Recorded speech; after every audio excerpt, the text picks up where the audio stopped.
on YouTube. I hope you're doing great. Ah, there's a little hole down there. Did I throw away an orchid? No, I've been looking and staring at that orchid, realizing that I really needed to do something about it. It's growing out of its pot. Semi-hydroponic Cattleya. Well, so I brought it into my kitchen area, and now we're going to do a semi-hydroponic orchid repotting. Yeah, I've done a couple of those already in the past, but for you guys, I haven't seen them. Or maybe if you want a repetition.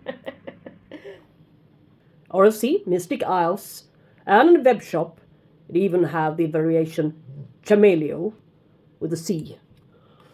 What are these Doyana hybrids? Doyana, Digbiana, Granulosa. I'm trying to resolve the mystery behind a couple of Cattleyas. Very prone to rotting, not blooming, poor root growth, and other issues, to put it very simple. I found that it's highly individual. I cannot say that every Cattleya Digbiana won't bloom and won't do well. It's not correct. It's not utterly true at all. So it depends on the specimen, the plant itself, how resilient it is. Yeah? Just like us humans, some are more easily affected by diseases than others. A poorer immune system. Other than that, we're quite equally compositioned. So, with that said, why do I want to deal with this orchid? I started to peel. Started my little peeling and picking. Yes.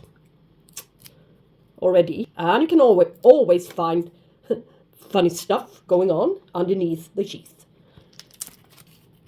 Or not so funny, such as scale and other more unwanted matters. But look here. One eye, two eyes even. The roots have stopped almost completely growing here due to it's too dry at the surface, and I should have addressed this orchid at least 1 week ago, but I didn't have, well, the strength to do it. I was I've been severely tired lately, so yeah, that goes in circles and periods. So well, better late than never. Maybe we can get these roots going. You can see there are still a couple of viable root tips there amongst short new ones. Yes. So, I think it's always been sitting in, yeah, since I got it a few years ago. So first I dig into this lot a bit and remove the what's visible to the eye. You can see, not even the stake is quite alright anymore. It's rotting. And plastic, yeah, you know what they say about plastic. So, what to use? At least plastic is not rotten, but there are other issues with plastic. So.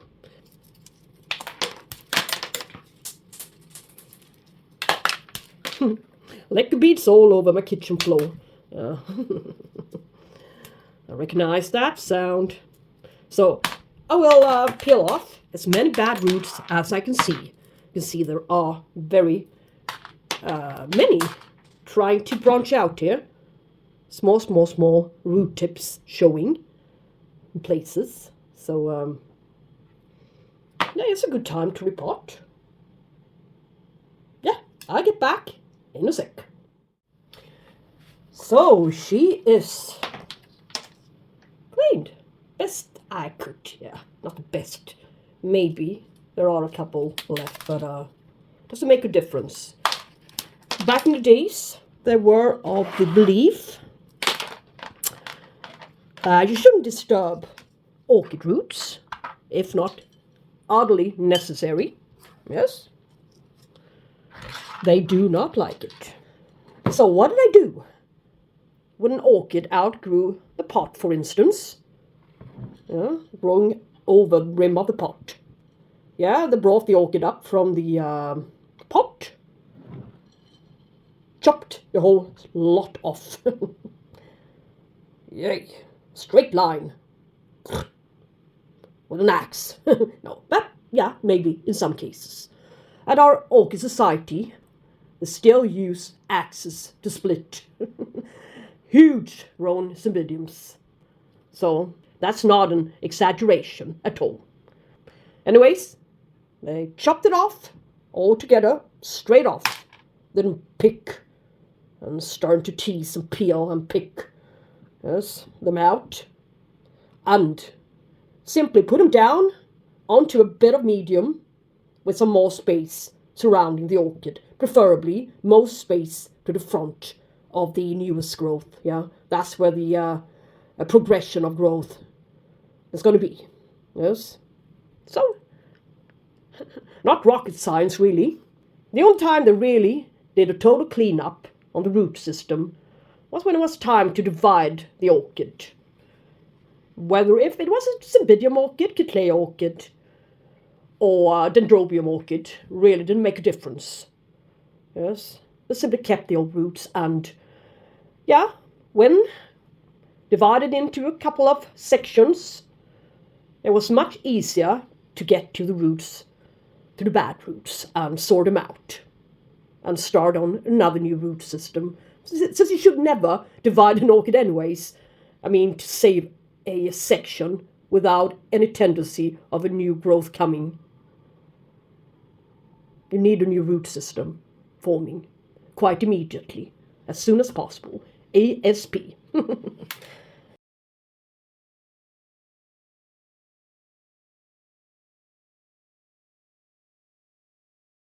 So, yeah, so that's why I'm keeping the whole lot.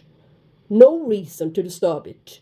It's never affected anything I've grown, considering, oh, there's a little bad root in there, which is affecting and spreading disease and rotting throughout the whole lot.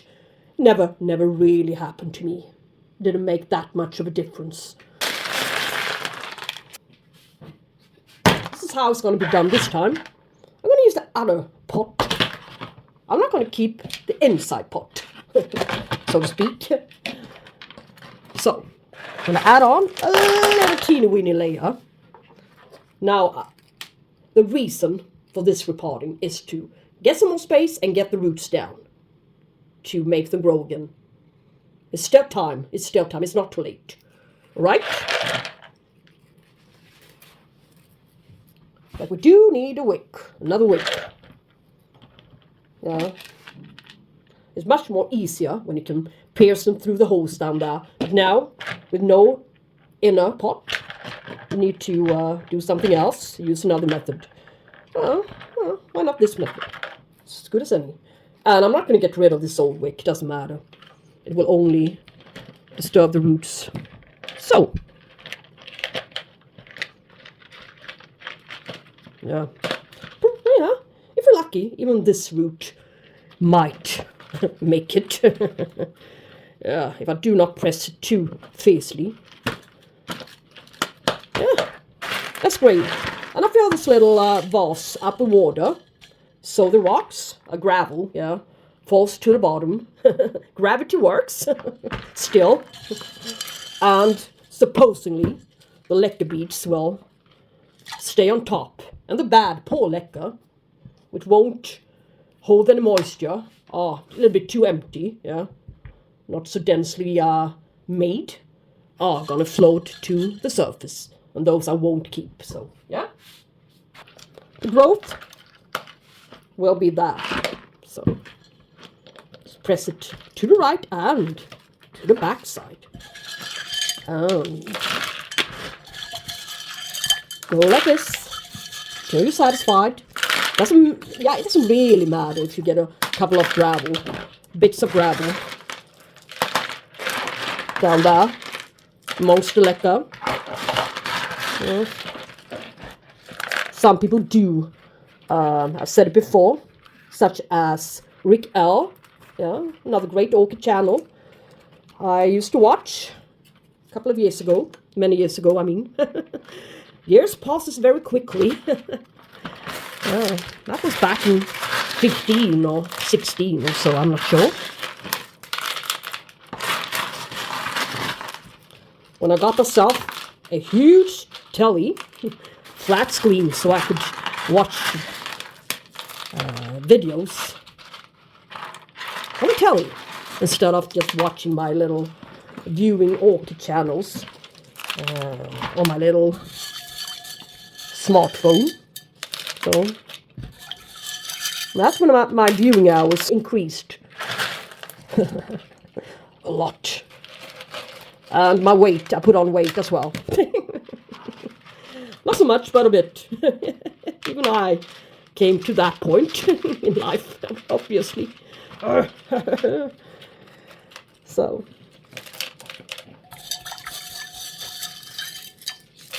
maybe start exercise orchid television.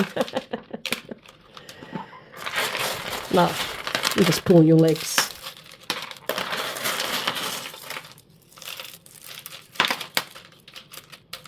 I am sitting a lot more still than I was before.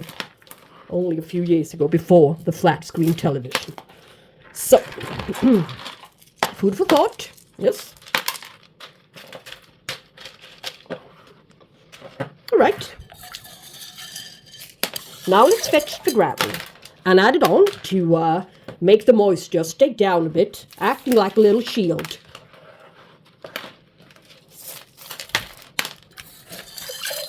Not letting the leca dry out for too much. I think it works very fine. It's very efficient. So, yeah, I always try stuff out on my channel and see what works in my conditions.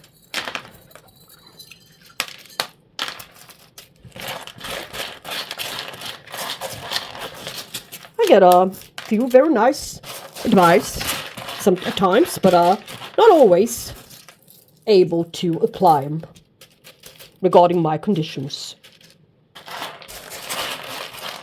But it's great to know. Anyways, in case my conditions will change in the future. So, let us see. Where's the freaking tag? Yeah, where's the tag? Was by my sink. Alright. So, the excess leca beads I'm going to save for later on. I'm going to boil them as usual. And put in a bucket full of water and all the rest of the leca beads, which has been used before for other orchids. So, now all I need to do is add on a couple of good stakes to the plant. Add on a bit of new water to the reservoir.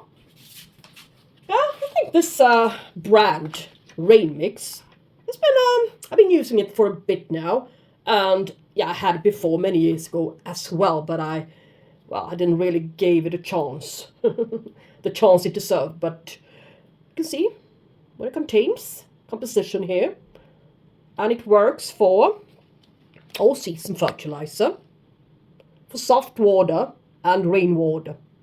And I do have soft water in here at an average TDS parts per million around 95 to 105 without anything extra added into the water, that is. So let's start with that and add on a bit of this. If I add the recommended dosage, 1 gram, it says you shouldn't exceed it. But some people say that it's safe to exceed the recommended dosage. But yeah, at a limited extent, at least in my conditions, how I grow them, in conjunction with my water quality and what's in my water. Yeah. So it's always tricky. You cannot recommend such a thing for everybody. Yeah. That's why I always try to tell you guys what works in my conditions with my kind of temperatures, humidity, medium, water quality and composition and stuff. You see my point? But yeah, I've been using this with the recommended dosage and I found it quite beneficial. So, and that will bring us about, I'm not sure what it was, 250, 300 approximate. I'm not sure what it was. I don't really remember. But it was higher than I expected, but around 300 parts per million. And that works quite fine for me. Yes, maybe not for you, but for me. So I'm going to add on a bit of this to the reservoir. I'm going to water it, fill up the reservoir in some cases every week, to make sure it's not drying out too severely. As I said before, the lecker bees will bring out all of the liquid from the roots. We'll dry them out thoroughly and kill them off if letting the lecker bees become too severely dry. But if the wick is still a bit damp, if you can see the wick, you can feel the wick, it's still safe to fill up the water reservoir. In other cases, you need to flush it thoroughly to get rid of some salt accumulation while the lecker was dry. Yeah, you see my point.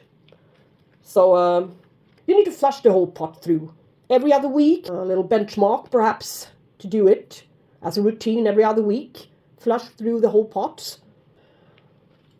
And if you forgot to fill up the water reservoir, flush. All right. And if the wick is still damp and wet, but there's no water to the reservoir, yeah, if you got time, flush. If not, fill it up again with nutrients and water, simply. So now there's some staking left to be done, and yeah, next time I repot it, you guess what? When didn't you? It's when it's growing out of its pot, and it would take 2 years at a maximum. I wouldn't want to keep a far too small pot since it's drying out too fast. And I wouldn't want to keep too huge pot either. It's taking up too much space. And then you won't have room for other orchids. So, yeah. We need to weigh the benefits from the cons and see which one's the heaviest. All right. That was a little repotting, semi-hydroponic orchid repotting video. Again, you guys seem to like him, so, well, I've been showing you guys this before, but maybe the old videos have been a bit too long. Maybe they've been including a few too many orchids in one go, so it will all be a bit confusing for you guys, for me as well, yeah. I wouldn't want to see a video like that myself, so, yeah. So maybe my old videos has disappeared somewhere. Nobody can ever find them when searching for semi-hydroponic with Cattleya orchids. So, yeah, that's why I decided to make yet another semi-hydroponic Cattleya repotting video. Hope you liked it, and I appreciate you guys being here, supporting this channel over and over, year after year. That means a lot to me. Yes. So, take care. We should talk soon. Give it a thumbs up if you like it. Yeah? Maybe subscribe if you haven't already. So, talk soon. Bye-bye.